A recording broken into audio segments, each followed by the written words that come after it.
how are you tonight? I am super, super excited about this edition of Conversations with Celena. It is truly a special edition on tonight. We have PTSD Awareness this month, and we want to share information. This is for informational purposes and educational purposes only. We are not professionals. If anything that we say triggers you in any type of way, please dial 911 or seek professional help, because we are not professionals. We're just here to educate based on information that we've gained or personal experiences. So please keep that in mind. And thank you for joining Conversations with Celena. If this is your first time, I am Celena, and I have two wonderful guests, but I want you to go ahead and start to share this video if you've already joined, but we're going to give you just a minute to share. Let's see. Here we go. And we'll be right back. Hey, sunshine.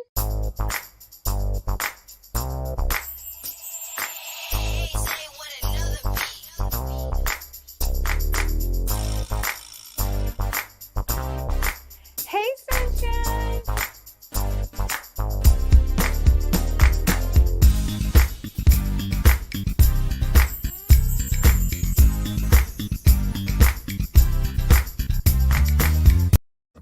All right. I hope that you all are sharing, and I just want to give a shout out to our sponsors for tonight. This episode is brought to you by some amazing people who have businesses. Please go and support, and I'm going to play that video, and then we will definitely get started. So make sure that you share or tag other people so that they can join in on this live as well. We'll be back.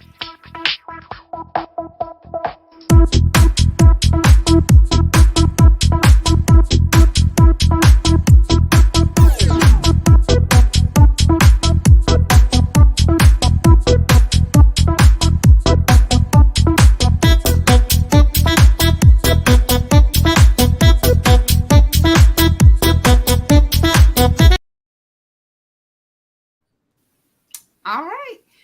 So without further delay, again, I am Celena of Conversations with Celena, and I'm going to let my guests introduce themselves, because can't nobody tell it like they can tell it. They're going to tell you where they're from and how they can contribute to tonight's topic of PTSD awareness. That's the month that we're in. We want to bring awareness to you so that you'll be knowledge is power. I mean, when you know better, you do better. At least that's what you're supposed to do. So, Amber, ladies first. No pressure. Yeah, no pressure. I'm Amber Houston. I hail from Hattiesburg now, originally from Greene County, Mississippi. I graduated last year with my master's in counseling psychology, so I brought the DSM-5 to the conversation. Okay. Well, welcome. All right, Mr. Albert. Yeah, awesome. So I am Albert Williams III, and I am currently a campus minister. And here goes the train. And yeah, I do that currently right now. I am at the Wesley Foundation, but I will be leaving soon. Sad. And I'm from Hattiesburg-ish. I mean, considering I went to school there for 5 ever, and now I work here. So Hattiesburg is basically a home for me. And also host of Uncommon Legend podcast. Kind of my thing, just talking day in and day out. And also in seminary. So a lot of what I do is spiritual based, faith based, but just practical level. Okay. Well, we need both of those, faith based and practical, in order to survive. And congratulations on seminary. Thank you. It's When a fun will you time. be finished? I got some time. It's a 96-hour degree, and I am almost done with 24 of those 96 hours. So it'll be a while. Well, it's going to go fast. Let me tell you, you're going to look back and you're going to be like, wow, that did go pretty fast. Mm-hmm. I'm trying to find, let me see. You sent me the information. Uncommon Legend, right? Yes. And where can they find you? Yeah, you can find it on Spotify, Apple Podcasts, Google, basically anywhere that you listen to podcasts, you can find it. Not YouTube yet, though. There we go. Is that right? uncommonlegendpodcast.com. Oh, that's the store. I was trying to put the store up there too. Oh, That's yeah, what I okay. have. Yeah, that's what I have in my phone that I was looking at, but I left off store. That's an important piece of it. Yeah. Oh, okay, so there we go. And I'll copy that and put it up as a podcast in just a little bit. But you can go find merch over at the uncommonlegendstore.com. Okay, we see you. And anywhere there's a podcast, you can find him. So let's just jump on into PTSD. Now, what's your experience? Are you sweating? I told y'all it's gonna happen. I turned the air off because it's gonna be loud. So Oh my goodness. Um, so what's your experience with PTSD? Because I told you before we started, I think I have it. So I want to see after this conversation if the things that we describe sound like some stuff that I have experienced. yeah, I mean, I know I have experience with it. Both of my grandmothers passed away when I was 15, and that does a lot to a child. And so I definitely had it. I had counseling in high school, and I will say that Miss Stone is the reason that I'm alive because she was just very intentional and very just open, honest, and that's what I needed. I was a 15-year-old kid. I didn't know left from right barely. So the fact that she sat and did life with me and Mhm. was just right there present with me in the midst of it being crazy, not understanding why it all happened the way it happened. So I would say I definitely have had it because I mean it was just you know you go to school, you come home, and then you're you just veg out. That's kind of what my life was like for a few months, and it took about 6 months to get out of it, because it was a dark time, and Mhm. you know no one could tell me how to really go about it. Well, thank God for that teacher. What'd you say her name was? Miss Stone, she was my high school counselor. Miss Stone. Oh, okay. Yeah, so she was awesome. I enjoyed her. She was phenomenal. She walked with me all the way from 10th grade till I graduated high school. So Hmm. And that's what's needed. The counselors, I know that they have a lot of students, but for her to take out the time, that was amazing. And so from what I hear, you can have it for a season and then no mhm. longer have it. Is that what you're Yeah, saying? Okay. I would dare say that. Okay. Okay. Well, I think I had it, have Mm. it, and no longer want it. Mm. But I don't know. As we dive in. So Amber, what is your experience with PTSD?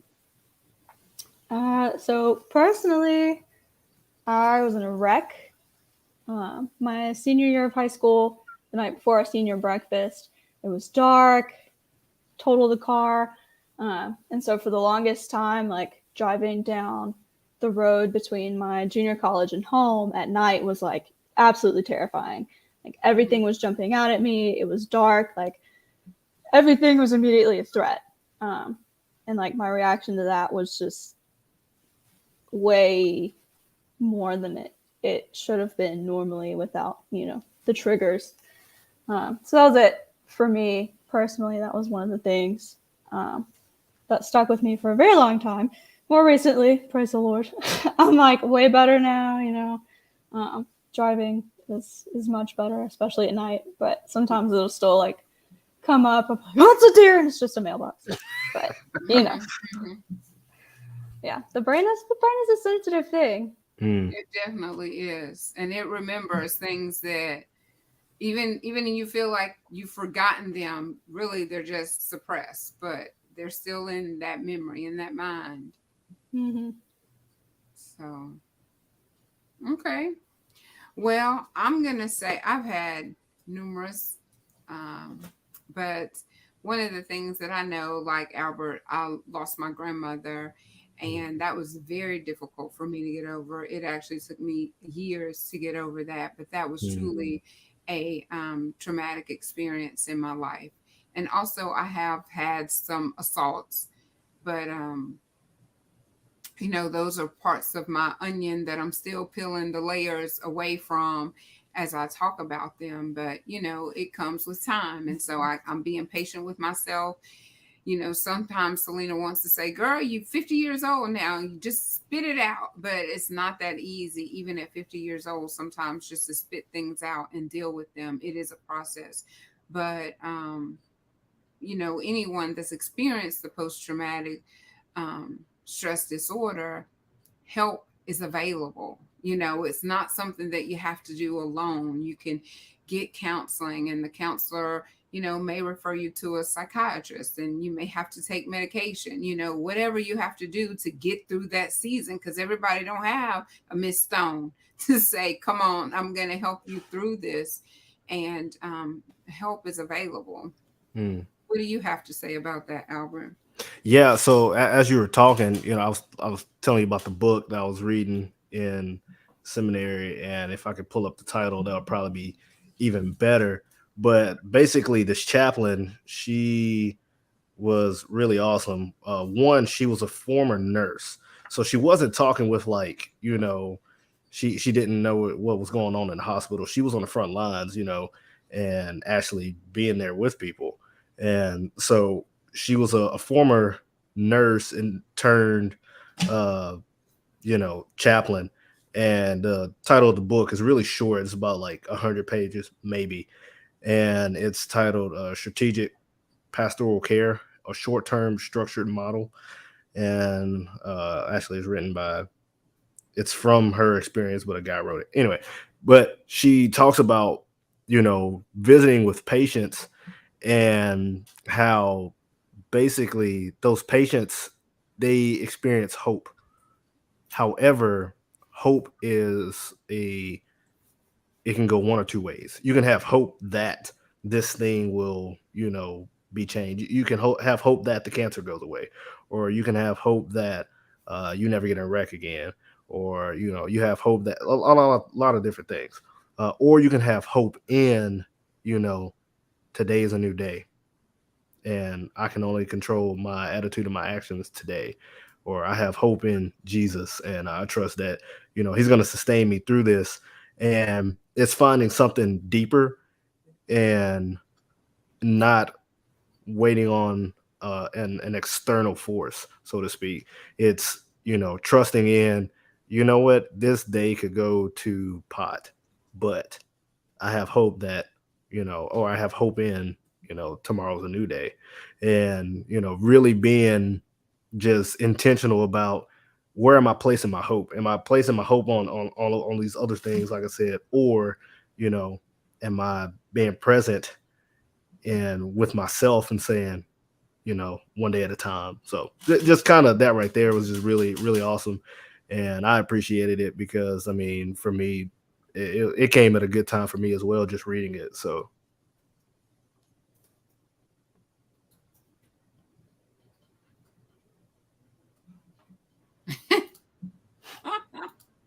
I wasn't trying to put you on the spot. I was trying to finish typing and take No, one down. you're good.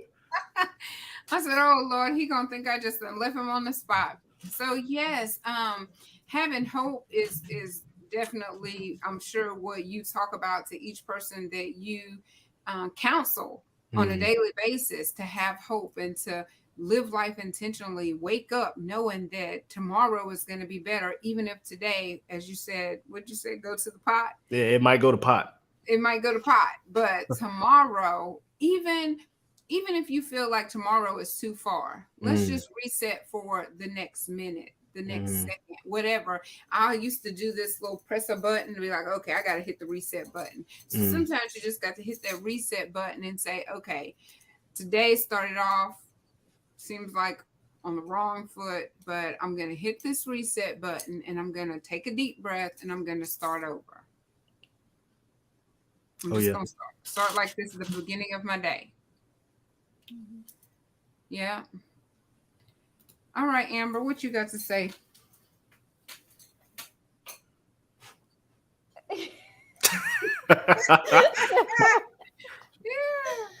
I'm going to see if I can actually share this video. I did it a minute ago. Let's see if it's gonna work this time. Y'all tell me if it's working because I'm not gonna be able to see once I click this button. Share screen. No, let's see.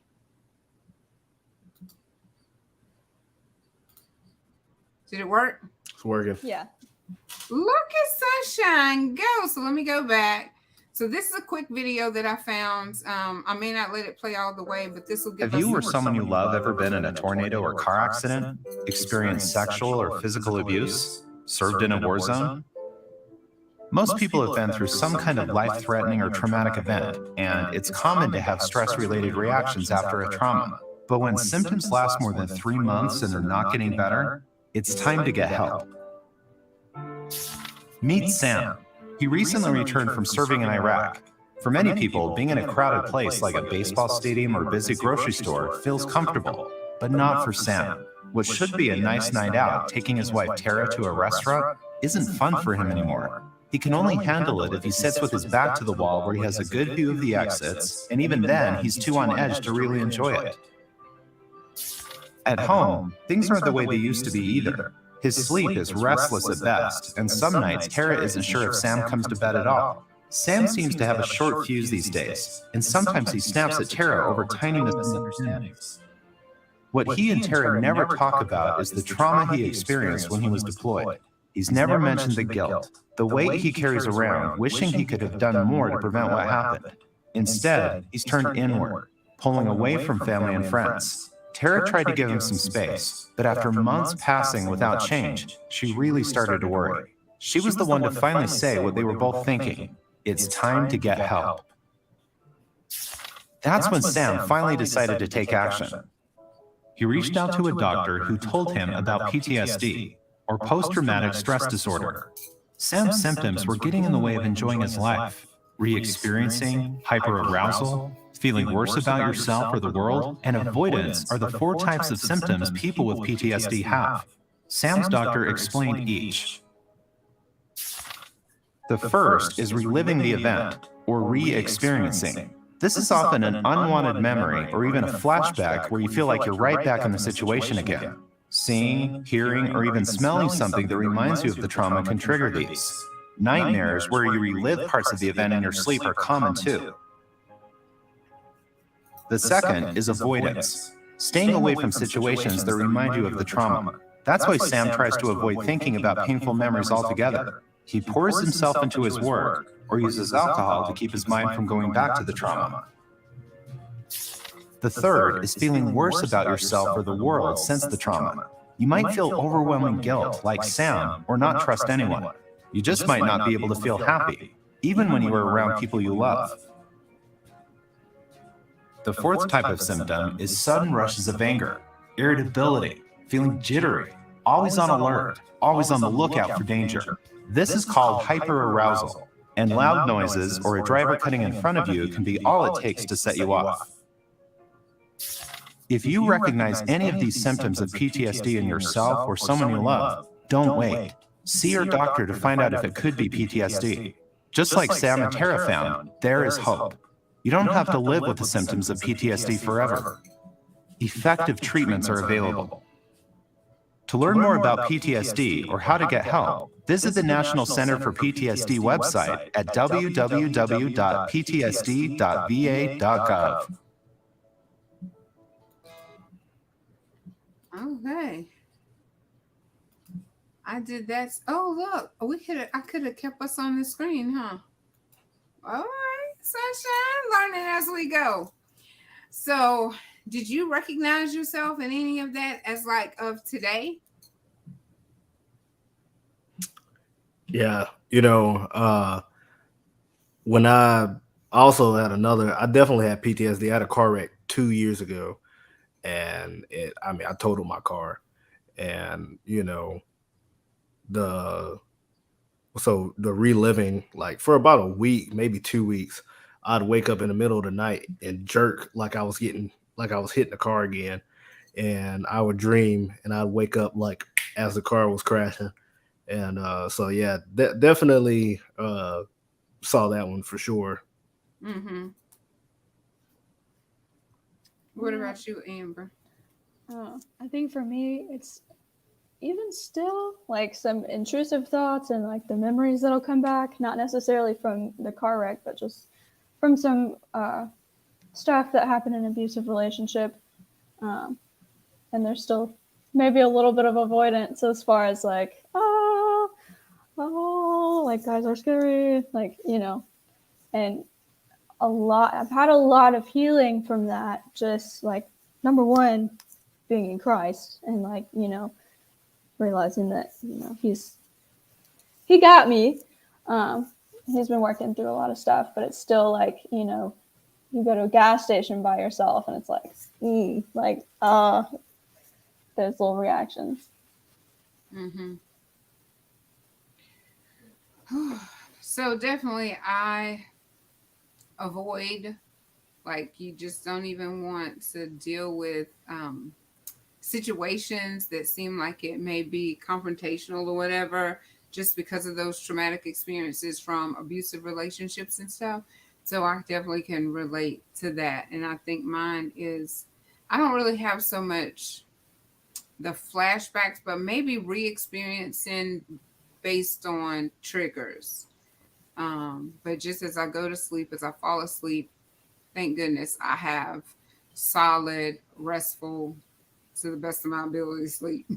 I'm gonna throw that in to the best of my ability, because I have other things going on that does not allow my body to completely rest. But when it comes to thinking about that, like I have forgave, it's still in the memory, like we were talking about, that mind holds on to it, but that helps put me at peace with the situation, knowing that things are not your fault. Things are not always your fault. We put ourselves in some of the situations, so you have to, like, I accepted responsibility that this is what I chose for my life, and I've also accepted that it was not I made a mistake, so I had to forgive myself too. That's where I'm going with this. I had to forgive me, but it doesn't take away that post-traumatic stress. It just doesn't. And so we want you to recognize, if you are experiencing any of these things, please get help, because there's help available and you're not alone. I'm going to say this in probably almost every one of my lives. Like, you're not alone with whatever you're going through. It could be, what did we have the other day? Cancer. You're not alone. Today is post-traumatic stress disorder. You're not alone. Tomorrow we could be back on mental health. Well, mental health is every day. You're not alone. So if you don't get anything else from Sunshine, just remember, in this walk, in this journey called life, you are not alone. And sometimes during that isolation and avoidance, that's how you start to feel. In that drawing, it showed you're surrounded by people who love you, and you feel isolated and alone, but you're not. And I'm gonna let the Reverend Deacon Doctor go. Man, it's funny though. Like, yeah, like it's not funny, but just looking back, it was 10 years ago. Like, it was 10 years ago, March, and then at the end of April, where both of my grandmothers passed away within 2 months. And going through that, like I say, it was about 6 months of really just struggling. And you got all these people around you. I'm the oldest of four, so there was always somebody in the house. I didn't have to worry about being alone. I played football, so I wasn't alone by myself. We were just all hot, sweaty, dying together at practice. I had friends I went to go hang out, but mentally, I felt so alone.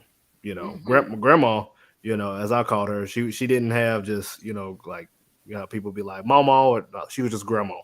Uh, or DJ if I needed to get her, her attention. And grandma was my best friend. And so for me it was like, well, best friend's gone. Who do I talk to?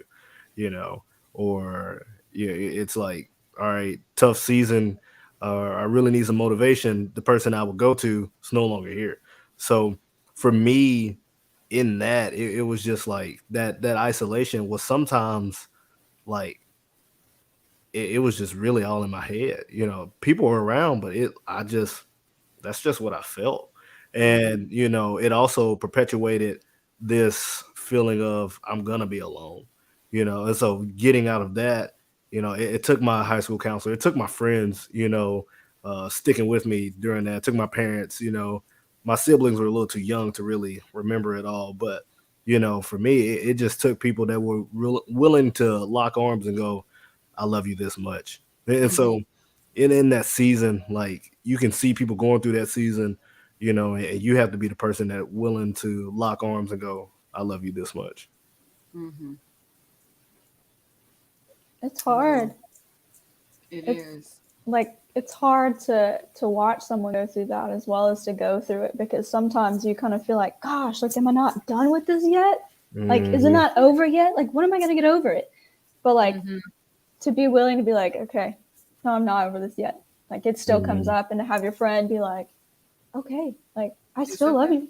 I'm still Mhm. Yeah. here. Like we can still get ice cream. We can still talk about it. Yeah. Like Yeah. it's Yeah. Yeah. okay. Mhm. And I think sometimes we feel like we've said the same thing over to them and over to them, and they're tired. You're tired. I'm tired of saying it because, and I know you're tired of hearing it. But the people who truly love you, they'll listen to that same story 1,000 times and remind you, I'm here. It's gonna be okay. For sure. Yeah. Mm-hmm. So, do you have any notes for us, Albert? Any notes? Yeah. So I have. Let me see. It says the effects of PTSD, its inability to develop or maintain positive and healthy interpersonal relationship, inability to trust others, kind of like what they said already, chronic Mm, feelings of fear, worry, and anxiety, low self-esteem, social isolation, self-harm, suicidal thoughts, and behaviors. mm, Pretty much sums it up. For me, I know that there was a season that I had low self-esteem, and that's when you make some of those poor choices that I was just talking about. But you're trying to fill that void, like your best friend is gone, your grandmother is no longer here. So I mm, completely understand that. And you feel like you can't trust anybody else because they're not grandma, they're not DJ. Um, mm. so, and she wouldn't tell me what they're going to say anyway. She'd still love me in spite of, they're going to judge me and cast me aside if I tell them this is what I'm thinking about doing. So I did have that. Yeah, I guess for me, the notes were pretty much that entire little book. And, that's why there was a very inner focused, like, journey because I did mess up my notes. It was talking about soul care. And it's like you first must take care of the soul.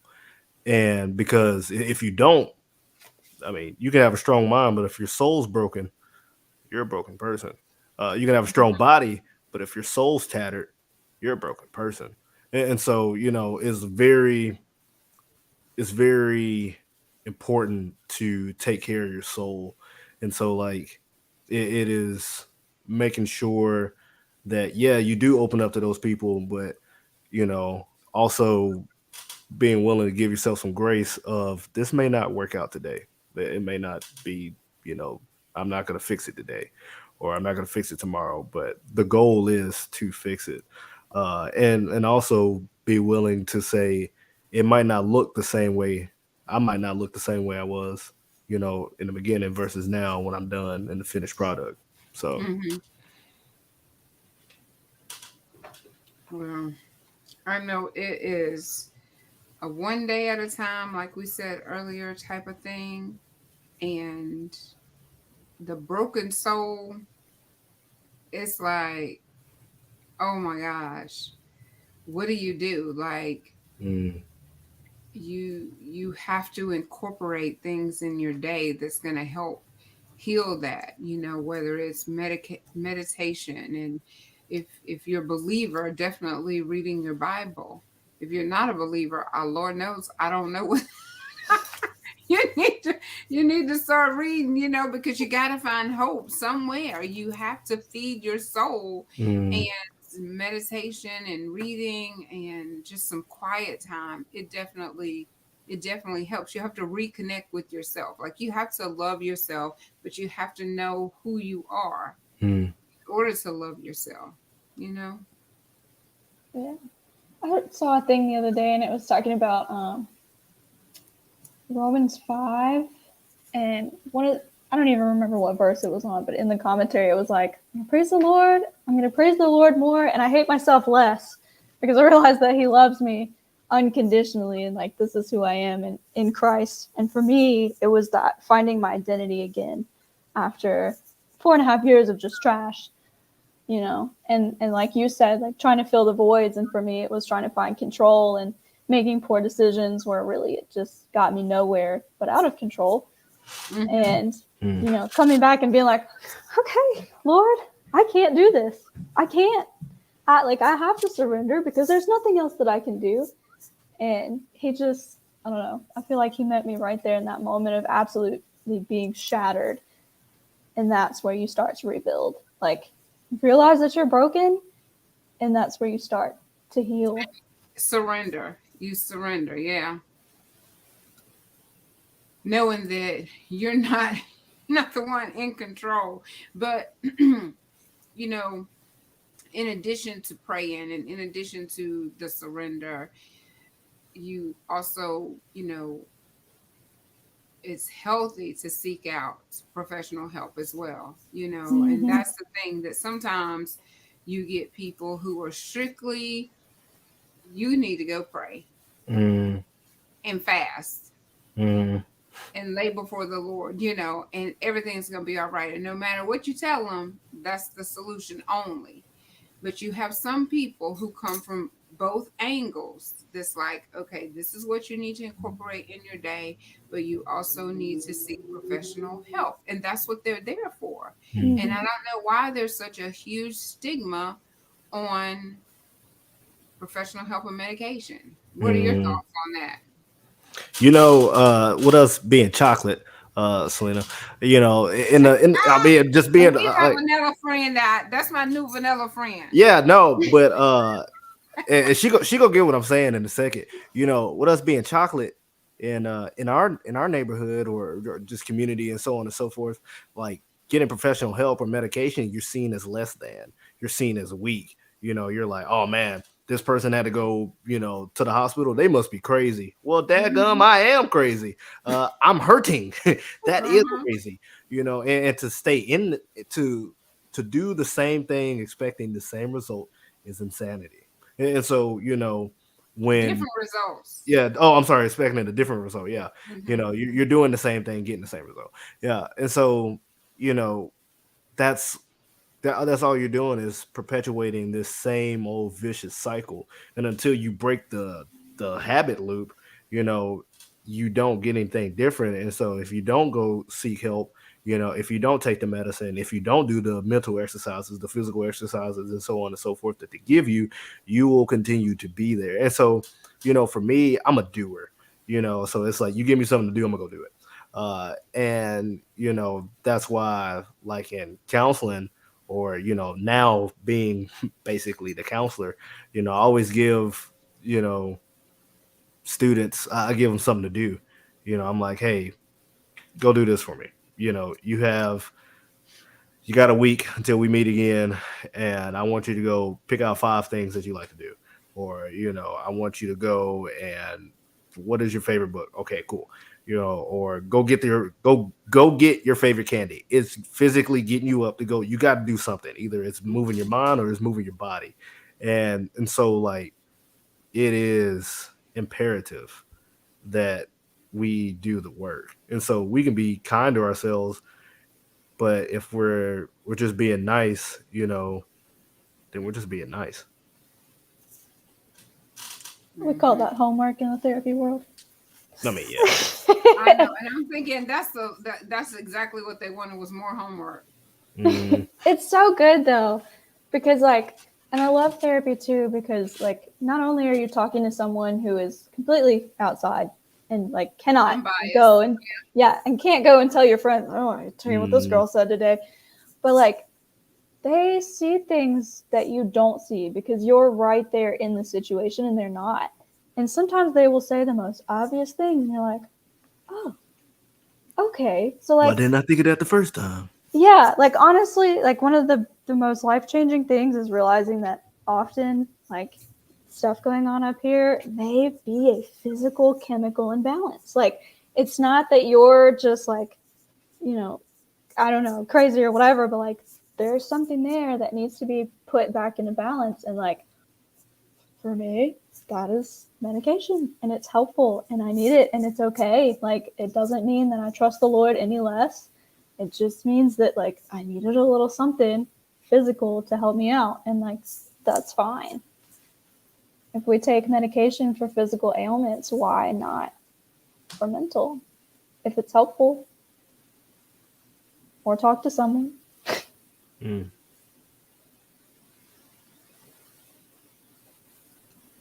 For sure. Out. Mm. I need you to chime in right there. My phone rang. I told you it was going to ring. Mm. I needed my fellow podcaster to jump right on in and comment on what Amber said. Give me a synopsis of what it was, Amber, that you were saying. Heck, I forgot. But I was just talking about like, you know, we go to the doctor and stuff for physical ailments. Right. And they prescribe us medications that are helpful, whether short-term or long-term. And like, sometimes you just need that. Sometimes it's not, you know, you're lazy or you're this or you're that, but like there's a physical chemical imbalance in your brain that needs to be put in check. And for me, that is the case. And so, you know, I have to have a little help. Doesn't mean that I trust in the Lord any less, but it's just something that helps. Exactly. And we will go to that doctor and get a prescription. No questions asked. Take it. You know, we might go home and Google it, go to Dr. Google, and Google tells us something completely different. And, you know, all those side effects, you know, you may experience this, and death. And you're like, wait, what? But we take it anyway. You know, most of us take it anyway. But when it comes to the mental health, it's getting better. Would you agree about that, Albert, that it is getting better? Yeah, it's getting better. I mean, I didn't grow up in that kind of household that was against it. I didn't grow up in that household either. Yeah, so I mean, you know, my parents are all for it. Get your butt in there and get some help. So I'm blessed in that aspect. But I do think as a whole it is getting better because, you know, I think the pandemic, you know, if it didn't shed light, it accelerated what was there. And, you know, I think after that, we're all like, okay, so it don't matter if it's a little or a lot, you got to go, you know, and, you know, and if it's not necessarily, you know, counseling you need, you know, then what is it? You know, for me, Amber knows if I don't go to the gym, I'm not a nice person. Like I will come into work and I'm like, I will blow this joint up. But no, but I mean, that's part of my mental health. Like it's so I can. I'm not that bad. I'm not that bad. I'm not that bad. No, They but just come it's in just there like, oh, yeah. No, Oh gosh. but yeah, this is 24/7 at work, and I feel bad for our boss because he's just like, what did I just walk into every day? and then he just walks out. Yeah, just walks out. He's like, never mind, y'all got this. And then I'm like, you sure about that? But yeah, you know, if I don't work out, it is I'm not in the right mind state. And so, like, you know, if you're dealing with PTSD and you're not doing the things that help you, you know, in your day to day, and you miss a day or two or three or a week or a month, you will be off kilter, you know. And so it's just like finding that consistency is also very like important. And you know, doing so will allow you to be the healthier person. And that is, you know, healthy mentally, physically, emotionally, and spiritually. Mm-hmm. Routine is one of the biggest things that's helpful with all manner of things, is just getting into a routine. And if you have to schedule in things that are going to lift you up, like whether you need to go take a walk outside and breathe in some allergy air, or you know, go get a soda from Sonic, whatever it is that you know is going to pick you up just a little bit, like you need those things. I've also learned that like you can't get stuck in the echo chamber, because if I sit right here, I'm gonna ruminate. I'm going to ruminate. Those thoughts are gonna come in. I'm gonna have like, and then all of a sudden I'm panicking. I'm on the wall, like, and I'll just sit on that for weeks, and then finally I'll be like, "Hey, friend, so I've been thinking about this," and they're like, "What we doing? Wait, what we doing?" Yeah, and you realize like either it wasn't that serious, or now I can talk about it and get it out. Mm-hmm. Like you have to have that. And I so appreciate my friends who will look at me and be like, "Girl, you know that's the enemy, and you know you are loved, and you know like they're so helpful." Well, I know I want to be like Albert, not necessarily ready to blow this joint up because I didn't go to the gym, but I do want to incorporate. I'm not that bad.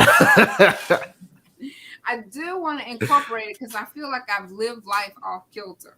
I feel like that I've just been off, and consistency is really the key. I don't know if y'all knew it, probably not, because we just met. But last year, I think it was at the beginning of the year, I asked everyone to pick one word that they could just focus on for the entire year, and my word was consistent. I wanted to be consistent. This year, I don't even remember what my word was. See, I haven't been focusing on it like I'm supposed to. This is about to help me right now. It wasn't time management, because whatever it was, it just covered everything. Like it covered so many different things. I'm gonna have to think what my word is.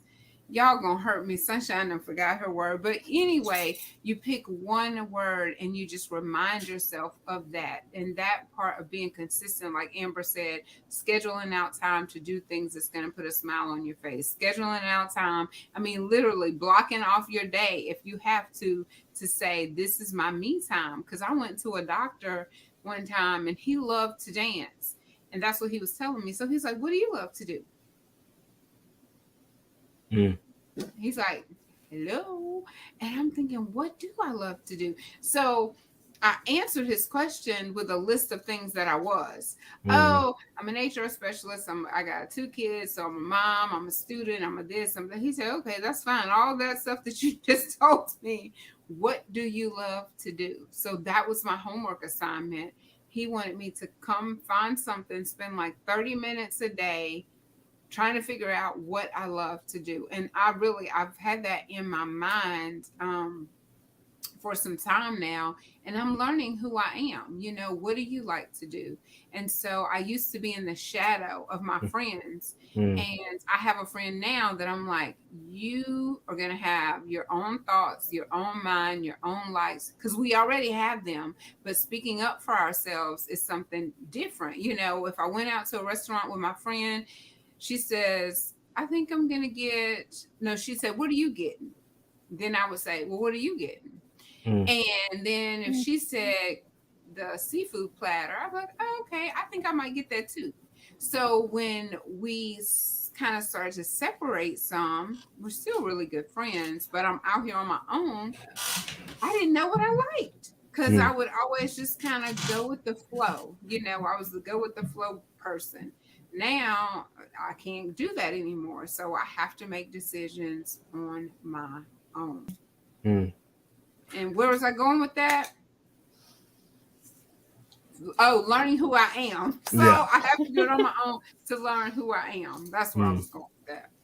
It's funny. You were talking about that, and like, I mean, that's so real. Like a lot of times we don't even know what we want. And it made me think about, Jesus walking, and he is Dr. Preacher Counselor. But Jesus is walking on this road, and he turned into the blind beggar, and he goes, what do you want me to do? And this blind man's like, I want to see. He goes, good. And it's that simple. But we overcomplicate it sometimes. We're like, Jesus, I want this. Or if you're, an individual that's like, the universe, I want this. Or, or you're like, look, whoever listening, I just want this.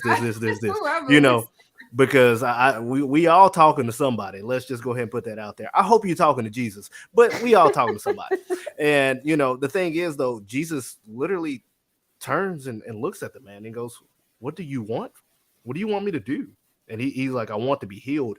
I want to be able to see." And so when he lays his hands on him and he's able to see, it was exactly what he asked for. It wasn't like Buddy over here that couldn't hear. If he would have been like, "Well, because he's deaf, then I must be deaf too," and then I guess I just want to hear. Well, you can already hear. You're not asking for what you actually need. You're just asking for what this other person thinks. What do you want? And so when we figure out what we want, we're able to take that and actually, run with it. And now we're able to walk and talk and be free from this bondage of, whether it's the blindness, the can't hear. If you're with PTSD, you don't have to walk around with that, anymore, and it be debilitating and crushing you. What do you want? That's the question you have to ask yourself probably every day. That kind of reminds me too of where Jesus is like, do you want to be healed? And like, I know for me, I am one of those people, as much as I hate to admit it, that like I will wallow. I will have a bad day and I will sit in it. And yes, I do well to be angry, even unto death. I will sit here and I will sit in it and I will roll in it. And then, it's like, are you done with that now? And finally I'll be like, okay, I'm ready to get this up. And I'm not saying that everyone is like that, but it's so easy to get stuck, to be hopeless, or to just like not even want to try, to not even put in the work to, get better or to heal, because we're just like, I think the pain gets comfortable sometimes. Yeah, that's what we know. We're familiar with it. Yeah.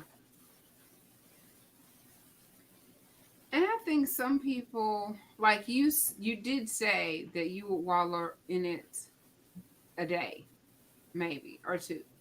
But some people get stuck there and they just stay in the cesspool way too long. And once you get to a certain point, it's almost like quicksand. It starts to bring you down quickly.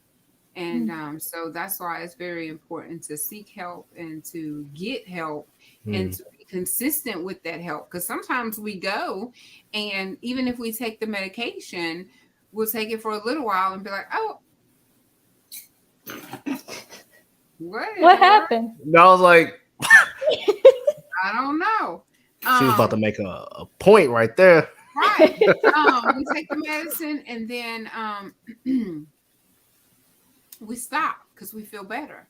We're like, oh, I feel better. I don't need that anymore. Well, you feel better because you've been consistent with taking it for 6 weeks or however long, because some of it takes a while, to get in your system, but you do have to be consistent. And that just goes back to exactly what Amber said, exactly what you said, Albert, because you go to the gym consistently, and that is your mental health therapy. Right?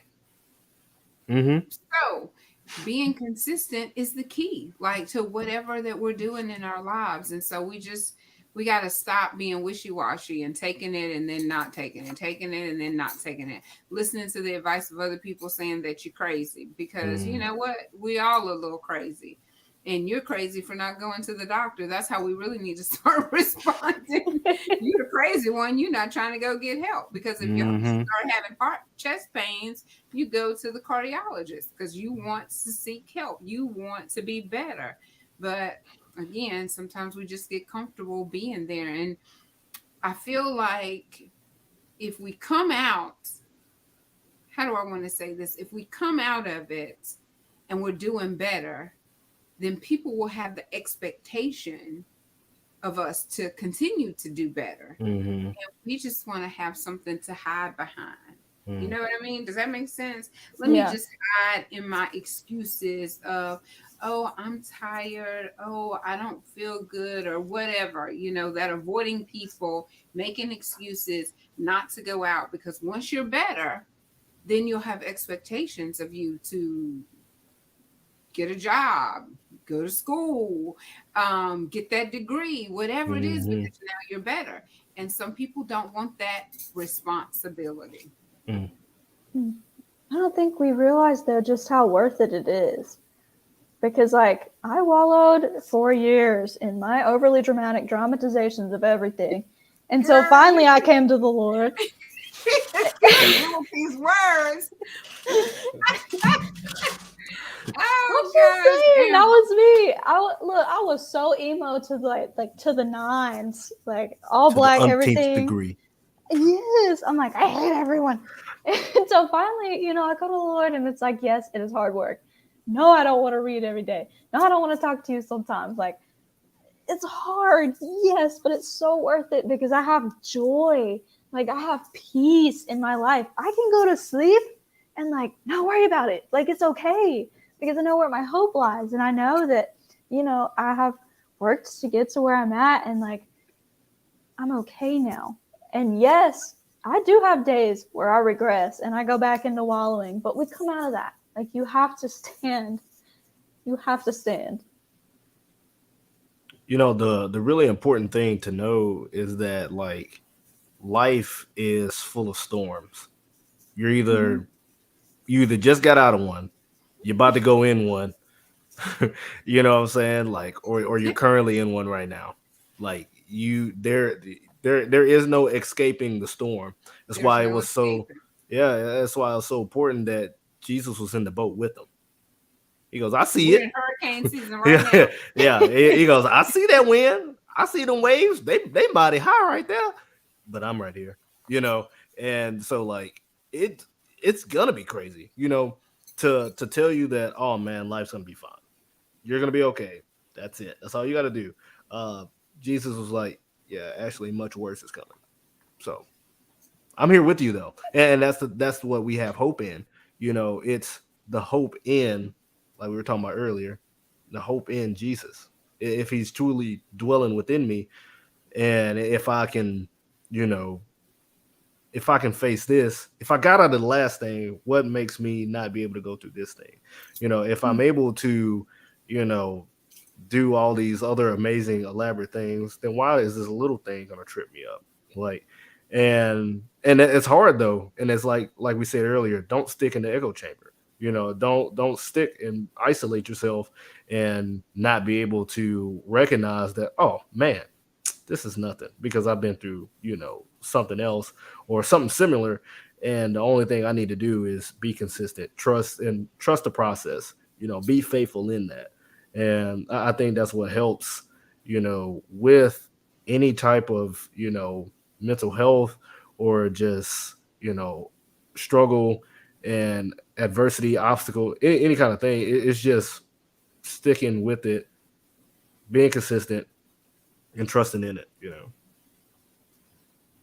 Mm-hmm. Yep. I I know we were talking about taking the medicine and being consistent with that. I know I keep going back to this medicine, but it just kills me like how we will take certain things and be completely opposed to others. Like, for example, I was talking to someone about getting their vaccination, right?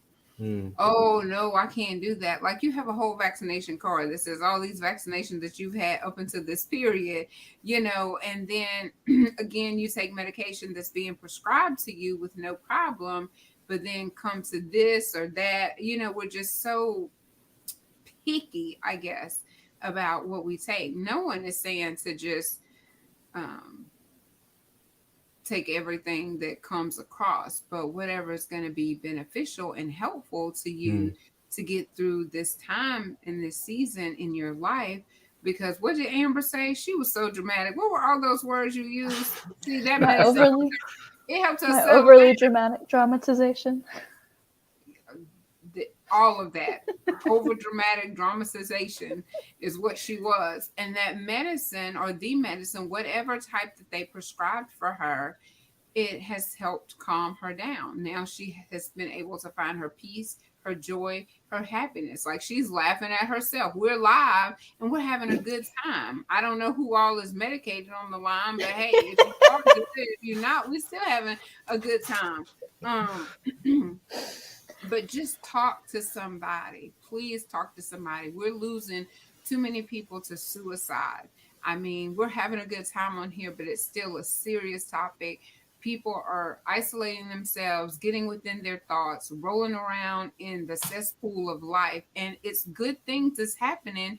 You're just having a difficult time focusing on the good and having that attitude of gratitude. We're focusing on everything that's going wrong. So our attention is focused on the wrong thing. So getting help is just a must. If you need medication, because everybody doesn't, they have something called EMDR.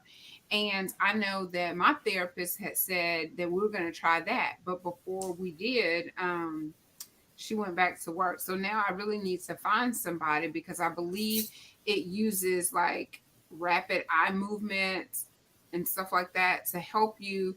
Like when you have a thought from the past that would normally trigger you, then it's almost replaced with a more pleasant thought. Am I saying that right, Albert? Is that how the EMDR works? I have no idea. Amber, would you know about that?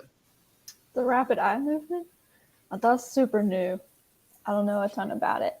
Okay. And then I think they use like tapping too. Like you do, but it's just something that redirects your attention so that when the thoughts that are negative that would normally trigger you, they're replaced with something that's positive that makes you feel happy. So before I get to talking about it, I'm gonna have to look it up. I know she was gonna try it with me, and I started kind of looking it up, but before we were able to do it, she went back to work. I guess she said, "This too much. You too over dramatic. You are Amber. You got to go.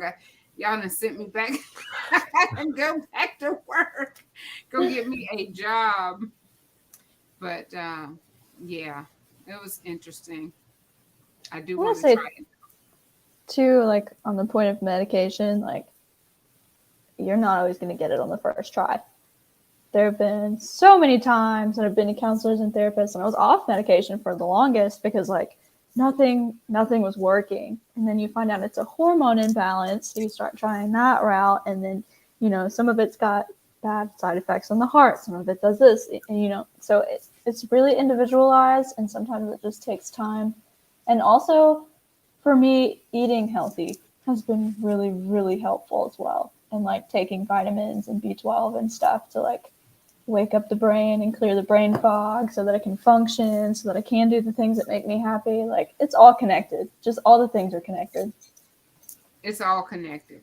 That is the word. It is all connected. Eating healthy, exercising, reading. I mean, the list can go on and on and on of things that you can incorporate. There's not enough hours in a day, I think, of the things that we can incorporate in a day to make us feel good. So you have to pick your top few and add those into your day.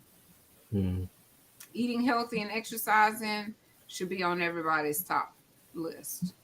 And like with all of that, I think as a community, we got to hold each other accountable, because I think telling someone, well, you need to, and not, I don't think we've done that on here, but I do know that was like, let me preface that. But I mean, I can say, being around other people, it's like, that's why they got that happening to them now. And it's like, did you help them?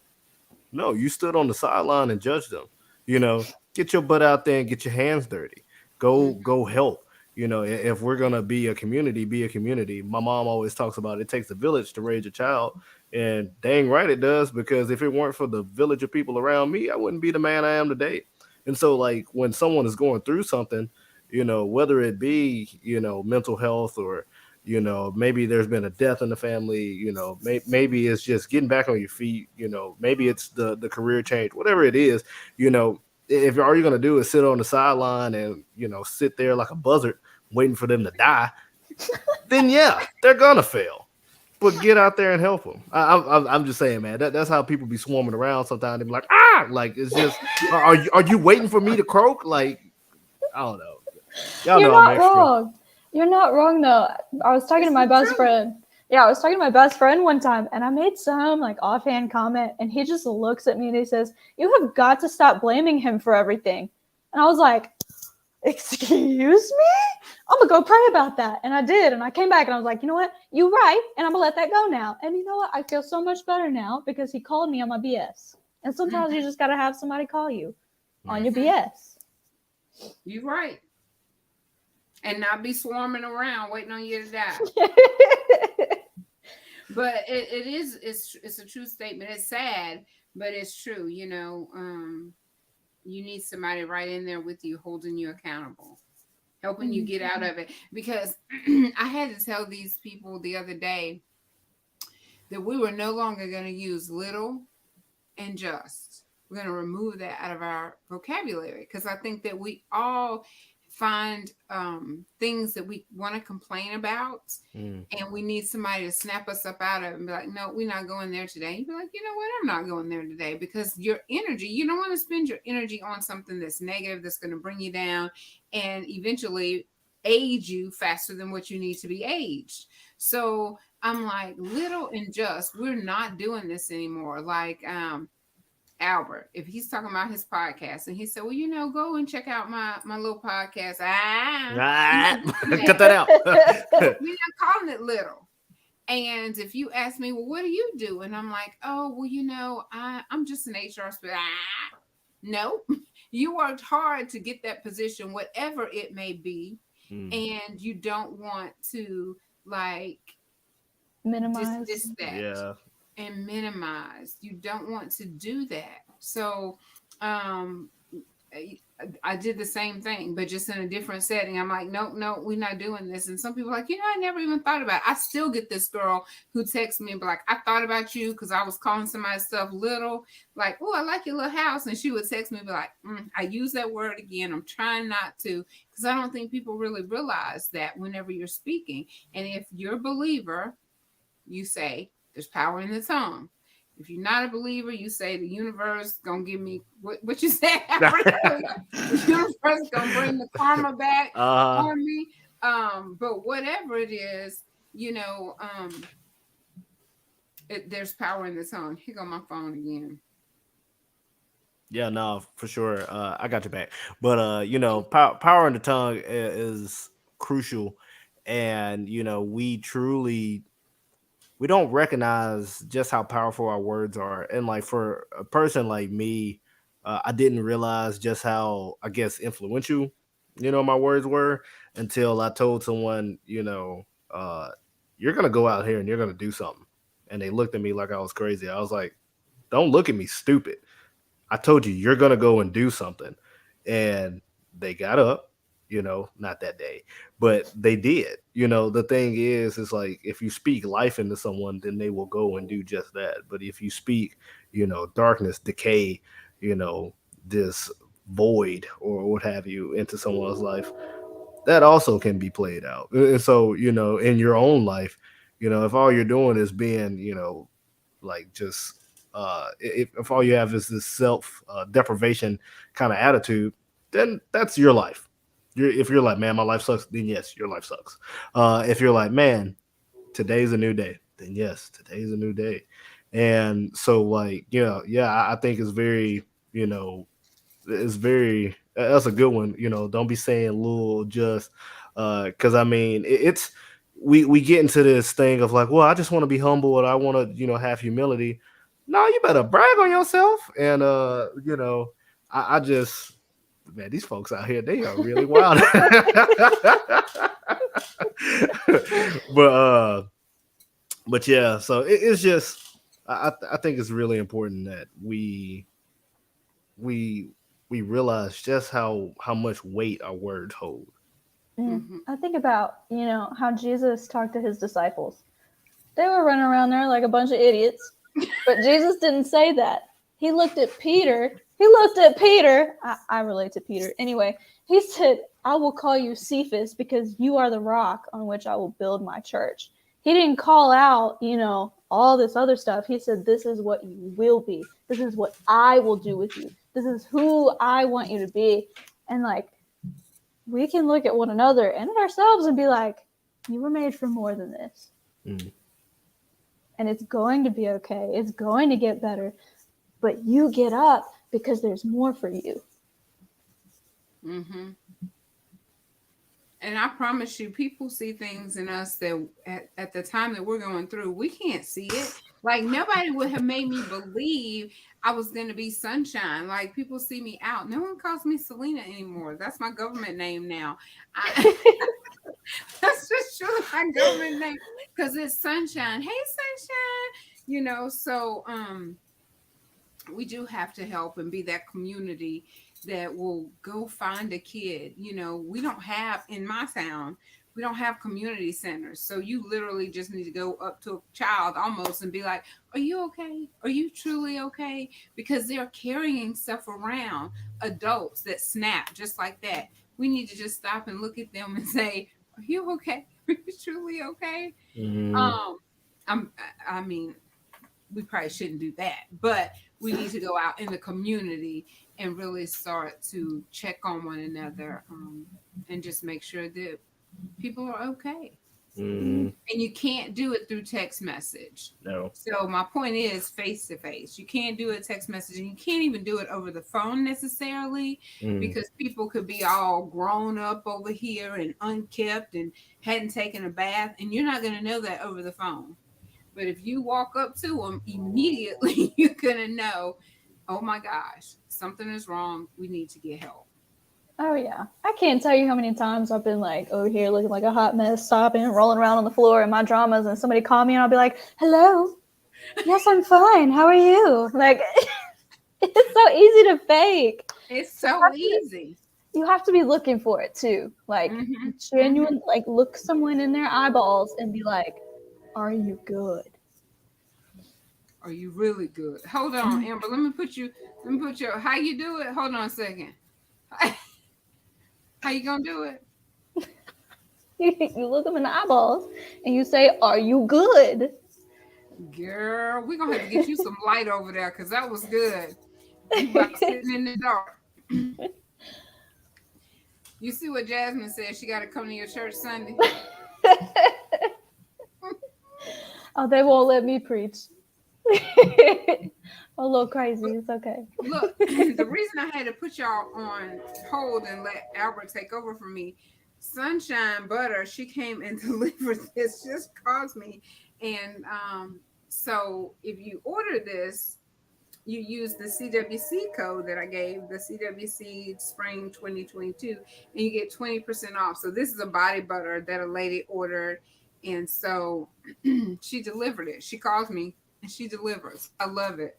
So that's why I had to run out and go grab it. So y'all did amazing holding it down for me. Hey, look, if I can't do nothing else, I can talk. I can talk to the wall and make the wall talk back. You hit me, you put me in a daggum telephone booth with me and another joker. Best believe I'm gonna talk to him death. He ain't gonna have to worry about nothing else. He ain't gotta run. He gonna be like, Lord, I'm done. I'm gonna sit right here. Well, yes, indeed. What do you have anything else to talk to us about PTSD on tonight, since you the talker? Look, I would just say, all in all, like, one, seek help. Like, don't self-diagnosing. It's probably not the best. Like I just tried to do. No, see, no, yours a little bit different. You like, I probably got it. That's different. When you like, nah, I'm good. And then you at the bottom of a bottle of Crown. That's what I'm talking about. Don't be doing all that. I just, hey man, look, I know the Lord said keep the party going, but not that way. You ain't got to go that far. I must have missed that verse. I know. I'm like, what is that? Man, you must have seen the Kings of Comedy when D.L. Hughley was like, keep the party going. Anyway, I'm not that old, but I'm old because that's old. But the thing is though, like, seek help, be intentional, do the work, and then let people love you. I think if you don't let people love you, one thing, Amber knows it, we'll literally sit and look at students and their walls are like, here, it's Fort Knox in that bad boy. If you would just take a brick, okay, take that brick out the wall, okay, let me look at you, okay, like she said, ask the question, are you good? And then also just be transparent and say, no, I'm not okay. and you know, that reminder of, you know, it's okay not to be okay. It's okay And not to be okay. you know, it's just, if you can do those things, then you will move a lot quicker through that process. But the more you try to hold on to and like say, no, this is not the way it's supposed to go. No, it wasn't supposed to go that way. But you holding on to it isn't helping. Yeah. And not letting anyone in. Mm. Yeah. Let somebody love you Mm. through the process. And then what happens is, let me tell you what the other side of this is, because I self-diagnosed just now. But when you allow people to love you and you come out of it, like Albert said, you're either going in a storm, already in the storm, or coming out. Going in, or coming out. So when you come out on the other side of allowing you to love you, allowing others to love you, oh my gosh, just like Amber was saying, like you have this peace and you have this joy, and then you have this happiness that you can like transfer really to someone else, that joy, that love, that peace, because someone took the time to listen. Miss Stone, someone took the time to help you get along the process, and then what do? You go help somebody else. And there's no feeling like that. Like, that's an amazing feeling. I don't think I really realized that. My grandmother was a nurturer and a lover of people. My mom, she's the same way. And I was like bricked off, just like you were talking about. I was bricked off from people. I was looking for love in the wrong places, but I still was bricked off from really allowing myself to accept true love and loving myself. So once you do that, oh my God, you can become the sunshine. You can just be the sunshine, just spreading it all around, meeting people. It doesn't even matter the age, but you'll just make an influence, have an influence in an impactful way. I don't know, my words are getting messed up now. You'll be influential and also impactful. That's how I want to say it. Y'all giving me an amen? Amen. Amen today. We got Reverend Deacon Dr. Albert, and then we got Amber who preaching. What am I over here? Not the Reverend Deacon. I'm gonna be quiet. That's it. What's your word? I digress. I digress, man. Yes. I haven't ordered my shirt, but I am gonna order my shirt. Look, take your time. I ain't closing that store no time soon. Okay. All right. Y'all get you a t-shirt now. Get you one that says, "Hey Sunshine," because I got them. And get you one that says, I digress from Mr. Albert here. You go right there and grab you a shirt and a coffee mug and whatever else he got on that, website. Got that coffee mug, man. See, I have some type of cup that has, but this one has "Hey Sunshine." I don't know if y'all can see it. Yeah, I can see it. Here we go. "Hey Sunshine," and then on this side it has my name. Cute. And I have an ink pen just like this. See, I be done lost that pen. Not when you pay for it, you wouldn't. Not when it's paid for. You lose these little pens like this. But when they look like this, you hold on to them. Trust me. Because I lose everything. You see these little bad boys right here? They wrong for this. Oh. They are wrong. Boy, they... I one time left mine at the bottom of a chair. It was underneath the chair in the coffee shop.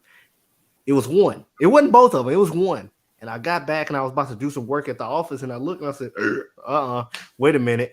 I got up and I went right back and I looked, and there they were, sitting right there, looking at me. I'm looking at him, looking at me, looking at him. Like, get your butt back in this case. Like, get your butt back. Look, mine, I have the wrong ones in the case. So when I pop it open, it tells me you got one model first model and the third or whatever. I got two mismatched in the case. I said, well, this ain't gonna work. And I got one that's somewhere. Have no idea what I did with the case. I just had it the other day. And this one right here, I just went and bought them. They're not even in a case yet, but I'm gonna find me a case to put on my keychain. Mm-hmm. So hopefully that will help me. Y'all pray for me. Pray my strength in the Lord. pray for me that I keep up with my stuff. Lord, make sure she keep on them AirPods because they expensive. Look. They expensive. They expensive, Lord. I say I know my angel gets tired of me because I be losing my glasses all the time. I lost them for a week one time, and I found them exactly where I had left them, outside. It had hailed, it had rained, and they were still sitting right there. I'm like, I know my angel's sick of me by now. Keeping my stuff together. He get back to his chair in heaven. He take off his wings and he look at God and go, I'm tired. We're here leaving a trail of dented angels. Yes, indeed. Well, y'all are definitely gonna have to come back to conversations with Celena on some other topics because I will be here, and I look forward to coming on your platform with you, Albert. for sure. I don't know when. You just tell me when. I'm about to say we just need to figure it out. And we're gonna do that too. I'm so thankful to be connected with you all. Yeah, absolutely. Thank you for having us. Amber, I have to get your information since your BFFs are leaving you. Yeah, all of them. All of them. I'll have to call and check on you. Make sure I'll be your angel here on earth. I probably need one. Me too, girl. I need one too. Well, I guess we will close it out. Any last words, Amber? I guess just know that there's hope. I mean, I'm a completely different person today than I was even 2 years ago. And, you know, it's the Lord, it's my friends, it's a combination of a lot of things, but there's hope. There's hope. What about you, Reverend? Man, just trust the process. That's really it. Just trust the process, whatever it looks like. What's my final words? Pretty much how we started. There's hope in that you're not alone. And when you do talk to a therapist, yeah, it's unbiased and it's confidential, and you don't have to guard what you're saying. Like if you speak to a family member, you're hesitant to share certain things in fear of you're going to hear them again. So the only way that they'll disclose your information is if you're going to hurt yourself, if you're going to hurt, a child, or if it's court ordered. Other than that, you're just free to go. And sometimes that is so helpful just to get it out. And if you're suffering from the PTSD, then the exercises, be sure to do the exercises. Take some advice from tonight. Eat healthy, exercise, meditate, talk to God, talk to the universe, seek help and know that you're not alone. That was a whole lot. How y'all had 2 words and I had like 2 paragraphs? You the host. You supposed to have that. Okay. Well, then the host is ending it up right now. She closing it up. We wrapping it up. We putting a bow on top. I really enjoyed tonight. I'm thankful for our guests. I'm thankful that you all, for the attendees, the audience. I'm just thankful. And that's how I try to live life, with an attitude of gratitude. And so another exercise that I want to say is say things out loud. We were talking about the power in the tongue. Even though you read things, sometimes just say, you know what, I'm going to read it out loud. It just hits differently versus reading in silent. When you say those words out loud, especially affirmations, saying I am, that is so powerful. What you say after the I am statement, I am powerful. I am healed. I am happy. I am whole. Use the words like that. And before you know it, your life will be changed just by shifting some of the things that you do on a daily basis. So let's get up, get moving, put down the chips. I know I had some last night. I just put that stuff away. It's not feeding your soul. And Albert told us we got to work on the soul. We can be solid in the mind and the soul is all jacked up. So we want to be happy, healthy, whole, and complete. And that's it. That's all I got. Y'all be sure to call Sunshine Body Butters. That's Miss Jackie and Mr. Mike. Call Serenity if you need light housekeeping or errands ran. And then please go get The Blood Blocked It. She has 2 books now. That's Maya Scott. She has The Blood Blocked It. And the website is also the same thing as the book, thebloodblockedit.com. And her second book is called Signed. And that's a new release book, just like a couple weeks old. So those are the wonderful sponsors that we have for tonight. I love you all. Thank you for believing in Sunshine. And that just encourages me to continue on what I'm doing, because I got people. I got my people that's got my back, and that is encouraging. So that is what we're sharing with you on tonight. You're not alone. We got your back. You need us. We're right here. All right, y'all, keep it smiling, sunshine. Go share a smile and spread some sunshine. And we're out.